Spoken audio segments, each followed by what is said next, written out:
प्रभु श्री राम की नगरी अयोध्या में जन्मभूमि परिसर में रामलाल के बन रहे भव्य राम मंदिर के साथ प्रधान देवता के रूप में गणपति, माता सीता, महर्षि वाल्मीकि, माता शबरी, निषाद राज और जटायु का भी मंदिर बनेगा। श्री राम जन्मभूमि तीर्थ क्षेत्र ट्रस्ट की बैठक हुई जिसमें यह निर्णय लिया गया, जिसके साथ ही मंदिर के गर्भगृह में 70 वर्षों जिस मूर्ति का पूजन समाज कर रहा है उसे उत्सव के रूप में विराजित किया जाएगा। यानी कि अब गर्भगृह में बाल स्वरूप में बड़ी प्रतिमा की प्राण प्रतिष्ठा होगी। श्री राम जन्मभूमि तीर्थ क्षेत्र ट्रस्ट की तिमाही बैठक में 14 ट्रस्टी अलग अलग रूप में जुटे रहे, लेकिन ट्रस्ट के अध्यक्ष महेंद्र नित्य गोपाल दास की तबीयत सही न होने के कारण इस बैठक में नहीं जुड़ सके।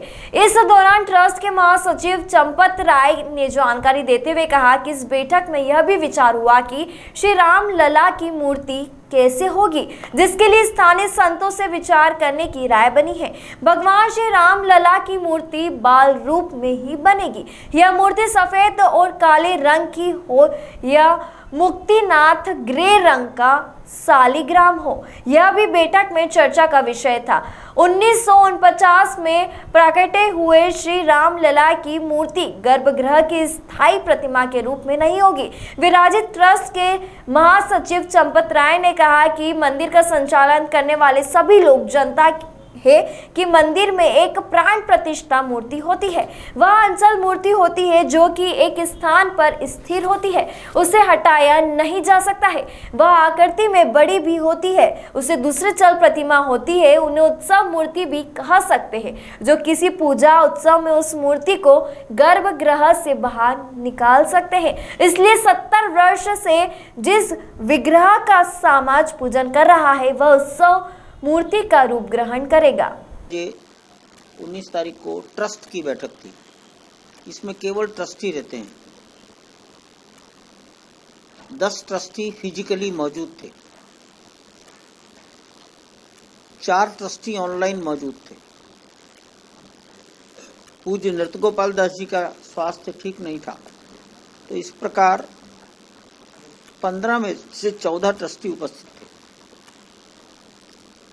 एक विचार ये आया है कि परिसर में रामलला के मंदिर के साथ साथ महर्षि वाल्मीकि का एक मंदिर बनना चाहिए,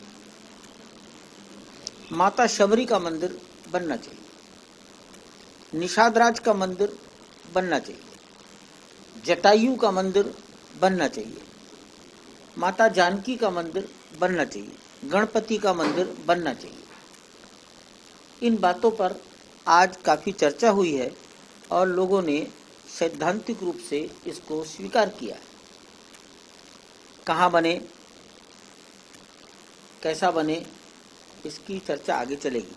हनुमान जी का भी मंदिर, हनुमान जी का तो अयोध्या में इतना बड़ा मंदिर है, अब किसी दूसरे हनुमान जी के मंदिर की अयोध्या में चर्चा करना, एक स्थान के वो अयोध्या के तो वो मालिक हैं, हनुमानगढ़ी इतना पर्याप्त है। लेकिन अयोध्या में गणपति का कोई मंदिर नहीं है, आप भी जानते हैं। मंदिरों में गणेश जी हैं, लेकिन प्रधान देवता के रूप में कहीं गणपति नहीं है। माता सीता, आपकी जानकारी के लिए है, देश जानता है, मंदिरों का संचालन करने वाले सभी लोग जानते हैं। एक मंदिर में प्राण प्रतिष्ठित मूर्ति होती है, वो अचल मूर्ति होती है, वो स्थिर रहती है, वो हटाया नहीं जा सकता, वो आकृति में बड़ी भी रहती है। दूसरी प्रतिमाएं चल प्रतिमा होती है, उन्हें उत्सव मूर्ति भी कह सकते हैं। किसी पूजा उपासना में उनको गर्भगृह से बाहर निकाल कर ले आते हैं। इसलिए जो 70 साल से जिन प्रतिमाओं का, जिन विग्रहों का समाज पूजन कर रहा है, वो उत्सव मूर्तियों का रूप ग्रहण कर ले।